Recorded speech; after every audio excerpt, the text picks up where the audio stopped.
Okay, let me try and recall what you asked, Uncle. Yeah, the first thing if I recall is, okay, let's do the easiest backward. Who's gonna drive from Segambut to the palace? Let me assure you the police will do that job.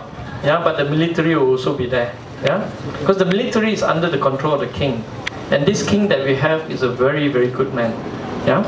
And he's made it very clear to us on both sides, I think, also to Barisan Nasional, to win convincingly. Yeah? To win convincingly means to win more than 10 seats, not plus minus 2 or 3 seats. So that is the real sense of security that we get. The King's Guards, the Askar di Raja Malaysia, they are loyal to the king and they will ensure pure safety for the victor in going to the palace to ask for permission to form the next government. Okay? That's the easy one. Now, what did he say? I don't remember. It was very loud. Huh? Task force, getting money back. Oh, okay. Okay, the famous GFI, Global Financial Integrity paper, where they claim about 800 billion has went out. If you ask me, right, I think some of them is purely investment made out. Some are illicit money. Illicit money means money made out of drug smuggling, you know, illegal activities. Some are just transferred through the whole money changer system. Because I know, as a practice, a lot of companies, even companies, do money transaction to Singapore, and they go through money changer because the rates are cheaper. Yeah, and once they go through Singapore transactions, all these are recorded as somehow illegal transfers, non-banking transfers that Bank Negara don't know about. So I think the numbers are somewhat can be challenged lah. I wouldn't say it's lower. It's probably in the range of maybe 500 billion, not the 800 that people always talk about. But having said that, GFI hasn't really clarified it, and because the GFI is part of the American think tank. It's part of an independent think tank in America based in Washington. They are very concerned about other things. They're concerned about how people are funding Al-Qaeda and all sort of funny things, right? So they come up with this kind of report as part of their campaign to find out how money flows around the world. Now, what do we do about all the money that has been taken out of the country? Yeah?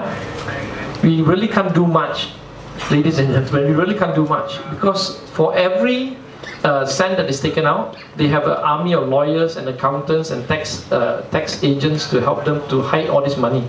Yeah, so it'll take quite some time to chase back. Now, what we know is sorry, someone is having a conversation.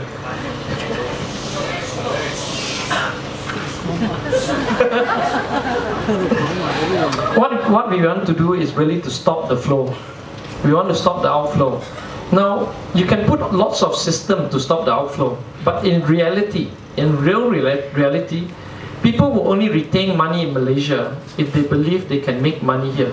Yeah, these outflows are not from people like us. They're outflow from rich businessmen who can move money around the world anytime they want by pressing a few buttons. Yeah. Now, to stop the outflow, you have to grow the economy. You have to give them the confidence to invest in the country. To give the confidence to invest in the country, you need to do, you need to implement rule of law. You need to restructure the whole wage system. You need to allow transparency and meritocracy to come into the economic system. That's why we're quite confident, Uncle. We're quite confident. We're not so confident about prosecuting people, unfortunately, because that will take a long time. Now, we suspect there are at least 2,000 to 5,000 contracts out there with very, very bad agreements, very bad terms for the Malaysian government. So I can't afford to have 5,000 lawyers pouring through these documents. What we have to do is move forward as quickly as possible, pick the big guys, pick the very big cases where they steal billions and hundreds of millions, and tackle those first. Yeah, and then hopefully all the smaller guys will all come and surrender and say, okay, I give back some money to the country. I think that's the practical reality of it. Yeah, but rest assured, we will bring down the big guys. Some of the big guys that have been doing a lot of very bad things for us, and we have to bring them down. Not so much as revenge. I want you all to know this. We're not here as a revenge or a mob trying to lynch people. We're here to send the message that the old ways is no longer acceptable in the new Malaysia. Okay? Thank you.